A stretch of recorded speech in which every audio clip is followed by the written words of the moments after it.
Hello. Is that Ruby Wack? Yeah. Hello. This is Belinda from Gloss Info. Oh, right. Okay. Thank you for talking to us. We're a Gloucestershire-based events website, so we're particularly interested in hearing more about your Frazzled book, but also about the event that you've got at Cheltenham Town Hall on Monday the 30th of January.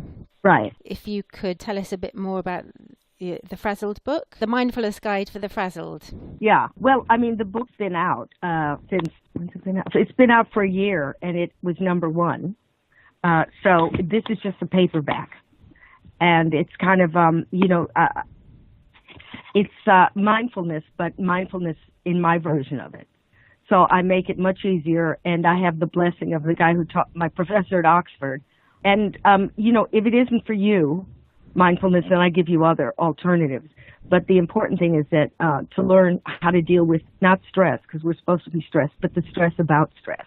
So I was just watching you on Loose Women, the bit you did on Loose Women yesterday. Oh yeah. And so tell us a bit more about, because some people don't actually know what mindfulness is, or how you practice it or whatever. I like the bit you said about you don't get a six-pack by doing a single sit-up. So yeah. Well, first of all, it's nothing airy-fairy. It's just teaching you. It's giving you tools to be able to exercise your brain so that when you want to pay attention to something, you're able to pay attention rather than being distracted by 1,000 things, and those voices that keep you up all night.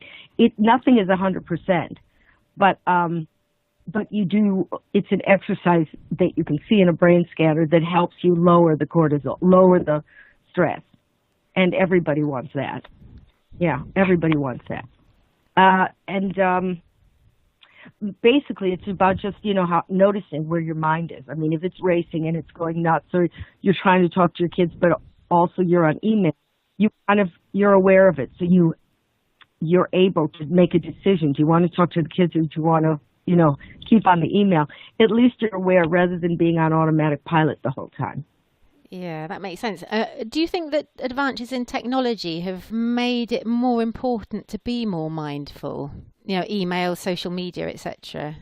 Yeah, definitely. But I'm not one to say, oh, well, let's get rid of it, because you can't. It's already there. I'm saying learn to navigate around it. When you have too many windows open on your computer, you have to shut it down. Otherwise, it's going to blow. So it's the same with us. We have to understand when we're hitting our tipping point and then what to do about it. And it doesn't mean go to sleep. It means conserve your energy, pull it back, and mindfulness does do that. Pull it back, and then you can go back into the fray and win everything. Right. And so the book looks really interesting. How do you bring the book, if people come to Cheltenham Town Hall on the 30th of January to see your show, what do you do in the show?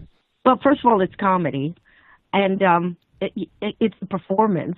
So I give you I go off piece. I talk about my parents. I talk about the nature of the world we're in. I'm funny. Even the introduction to the book, which is the bit I could find online, that's funny. So I thought the show must be great. So yeah. Yeah. Anyway, but then in the show, I give you a little tour of how your mind works, why we think so negatively. The questions that people have is, why am I so, when the world is fine, why am I so obsessed with these mundane things? And I think I give a little relief from that, because all of us have the same illness. It's not mental illness anymore. All of us are kind of at the mercy of this endless loop tape. So, we have the same plumbing underneath. So first of all, it's understanding that it's everybody and how evolution got us this way, and there was a point to it all, but where it's gone a little nuts, that part of our brain can't really adjust to the 21st century. So we have to do something about it. It's not organic anymore. It's not, you can't wish it away. You can't swallow a pill. Now you actually have to get up and exercise a part of your brain, which, they can't see in a brain scanner. Yeah. That there's results. You're growing a muscle. So when you talk about the brain scan, did you do that as part of your, or tell us a bit about the masters that you did at Oxford? Well, I did it at the end of the book. In the end of Frazzled, I do have a brain scan, then go into a silent retreat, which is, some of it's hilarious. And then they measure my brain scan again when I come out of the silent retreat. Right. and it's pretty impressive what happens. I bet it is. So that wasn't part of your masters. That was after you That's did that. separate. That was for my book. Right. Okay. Great. And so I also read that you got your OBE for services to mental health. Right. How did that feel? I mean, what happened? How were you given the Well, OBE? that's pretty thrilling. Yeah, You know, I amazing. mean, who's expecting that in the mail? No, that was thrilling.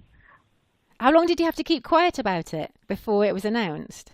Well, I did for a little while because they say you may be on the, it's not definite, so you do keep your mouth shut in case it doesn't work out. Yeah. And how was it awarded to you? Oh, I don't get to go meet the Queen, Oh, so I can do it where I want because I have an American passport. right. So I had it in the Priory. I could choose where I wanted it. Right. Okay. Yeah, So the Priory because because it's where you feel at home, and I felt at home there because they saved me. fantastic. Well, that's good. So, in coming to Cheltenham, am I right in thinking you've been to the Cheltenham Literature Festival before? Oh yeah, Yeah. and I lived in East Leach, so I know Cheltenham well. All right. Okay. So is coming to Cheltenham Town Hall, is that going to be a bit like coming home or? Yeah, I love it. It's so pretty to me, so I wouldn't mind living there. I visited it all the time. Right. Okay. It's very swanky. With mindfulness, I've been speaking to a couple of people because I've been going to interview you. Two different friends. One friend said, "Wow, she's a legend." So I thought, well, I'll pass that on. And another friend said the first time that he'd heard of mindfulness was when he saw your book in Waterstones. So obviously, you're a real ambassador for it. And how does that feel that you personally are bringing mental health to the masses? I guess that this is my thing. This is what I'm obsessed with now. So it's really nice to have a job on something you really are committed to and fascinated with. So nothing is a chore. It's really a pleasure. And also, I'm opening Frazzled cafes, which are going to be places, Marks and Spencer's, in partnership with Marks and Spencer's. They're giving us their cafes. So they're closing down to the public, and it's anonymous. And you can meet, we set up meetings for about 15 people, and they meet every 2 weeks with a facilitator. So if people are interested, they should go on frazzledcafe.org. What do you most enjoy doing in life? Well, I like going on holiday. That would be my number one. And then I like studying this stuff. I get off on it. Right, yeah. And Yeah. does writing or touring or anything, does that feel like work, or do you really enjoy that? I hate the traveling, except I'm writing another book, and so that doesn't bother me so much because I have something to do on the train.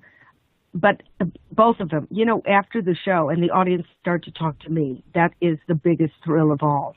Because, I feel like I'm with my people. It's just like a Frazzled cafe, and it's intimate and it's a kick. I love that. Yeah, yeah. And obviously you're probably making a difference in people's lives. Well, certainly making a difference in people's lives. So. Well, that feels good too. It feels good to be able to be helpful and funny. I mean, that must be the, greatest thrill of all. Yeah, yeah, good. I noticed in your book you've got a specific section on mindfulness for older kids and teenagers. And it seems to me that more so than ever, teenagers have, mental health issues. Is there any particular advice you can give to maybe parents of teenagers? Yeah, well, I give it in the book. There's a whole section on what to do. But, most of it is, fix yourself. If you can get down the stress, believe me, it passes to that kid. If you're ready to do war, you'll never get anywhere. Yeah, that's really, really good advice. It's just what happens. So, so most of the book is telling you how to do this. And if there was one kind of simple thing that you said to somebody that they should do, what would that be? I'd say read my book. Of course. Yeah. Well, we've set up on the Gloss Info website, we've set up a page about the event on the 30th of January at Cheltenham Town Hall. It's also got a link to your book and to... Oh, good. That's really sweet. Yeah, and to the tour. And maybe now Frazzled Cafe. Yes, of course. Now you've mentioned it, I'll look that up. Yeah. And put that link on there as well. And we'll send it out in our. We've got a newsletter and on the website and everything. We'll give it a real push for you. And Thank you. Definitely, I'll get tickets and we'll come along as well. Okay, and come and say hi after. Yeah, we'll do. Okay. Okay. Is there anything else you want to say? No, I mean, the show isn't a lecture. It is, I do go off piece and I'm, talking about other things. But basically the audience liked it. I'm giving them a tool. That's all. Yeah. And if you're funny, then they're happy. Yeah, that's right. So it's enjoyable and informative. Yeah. Yeah. Fantastic. Thank you. Thank you for the time. We really appreciate it.